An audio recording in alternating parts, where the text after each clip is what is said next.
Nós estamos de volta para o último bloco do Canal Livre, que esta noite recebe o físico Marcelo Gleiser. O senhor prometeu falar sobre uma coisa muito complicada, o princípio da incerteza. O que é isso? Então, essencialmente, a ideia é a seguinte: quando a gente fala do mundo do muito pequeno, dos átomos e tal, a gente acha que, por exemplo, vamos supor que esse copo aqui, dá para ver o copo? Esse copo é um elétron, tá?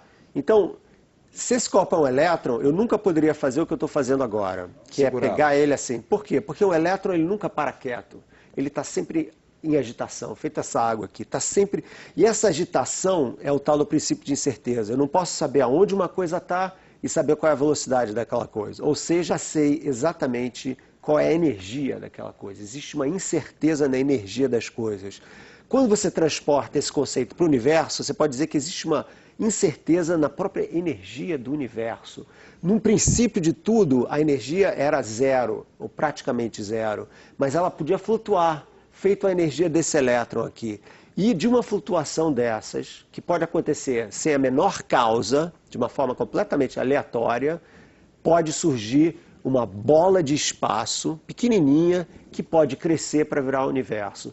A confusão que se faz com o Big Bang é achar que o Big Bang é uma explosão, que aliás foi usado esse termo o tempo todo aqui. Não está correto. Não é uma explosão, não é que tem um ponto no centro da onde tudo surgiu e a matéria sai de lá feita uma dinamite que explode e os pedaços vão voando pelos... Não é nada disso. O Big Bang simplesmente diz que se você voltar para trás no tempo, você vai ver que a matéria é profundamente densa e quente. Tá? Só isso. E está nesse estado de agitação. Existe uma... vamos dizer assim, uma instabilidade. Quando você, é que nem você botar 200 pessoas no ônibus, não dá, entendeu? O ônibus vai querer explodir, o universo também era assim. Você espreme muita matéria, ela quer se expandir. Daí o Big Bang. Professor, existe uma grande curiosidade ao longo da história da ciência, né? Os cientistas perseguiram isso. Einstein morreu sem conseguir, mas ele perseguia também um princípio universal, né? Se existe uma ordem, uma única ordem por trás de tudo. Pois é. Eu queria que o senhor explicasse isso, porque o senhor contestou essa teoria há algum tempo. Isso, num no livro, exatamente. No livro Criação Imperfeita, isso, né? Quer dizer, parece que o senhor defende a tese que há desequilíbrios e os desequilíbrios é que produzem os eventos na Essa história. ideia, a ideia da teoria unificada, que aliás foi feita uma referência aqui nesse clipe da Discovery, um cara fala, tinha o Big Bang, no início tudo era um. Eu pensei nisso, exatamente. E não existe... Da onde vem essa ideia, tudo era um, né? Isso é uma ideia profundamente monoteísta, né? E em outras culturas você não tem esse tipo de ideia, mas esse monoteísmo percolou a ciência e até hoje, mesmo que a ciência tenha se tornado não religiosa, essa noção de que todas as forças do universo podem ser, na verdade, uma única força, e se isso for verdade, o universo é mais belo, mais estético, mais simétrico, é uma coisa que leva muito peso, mas é um peso que é, no meu caso, na minha opinião, e eu defendo isso com detalhes no meu livro, é um julgamento estético que é um preconceito, que vem justamente dessa interferência da noção monoteísta no pensamento científico. O que, se olhar para a evidência, o que nós sabemos hoje do universo, a gente vê que é exatamente o oposto, são as assimetrias, as imperfeições, o desequilíbrio que gera tudo que a gente vê. O nascimento das estrelas, o rosto humano é profundamente imperfeito e assimétrico. E então o que eu falo nesse livro é o seguinte, é que na verdade a beleza, a ideia de que o que é belo é perfeito é que tem que ser mudada. A gente precisa de uma nova estética na ciência, em que é o ligeiramente assimétrico e imperfeito, que é o belo. Feito o sinalzinho da Marilyn Monroe. Que eu falo... Ou a arte do Picasso, por exemplo. Ou a arte do Picasso. Então uma nova estética da ciência, que também é um papo meio longo. Professor, por fim, nós contemplamos uma realidade ou não?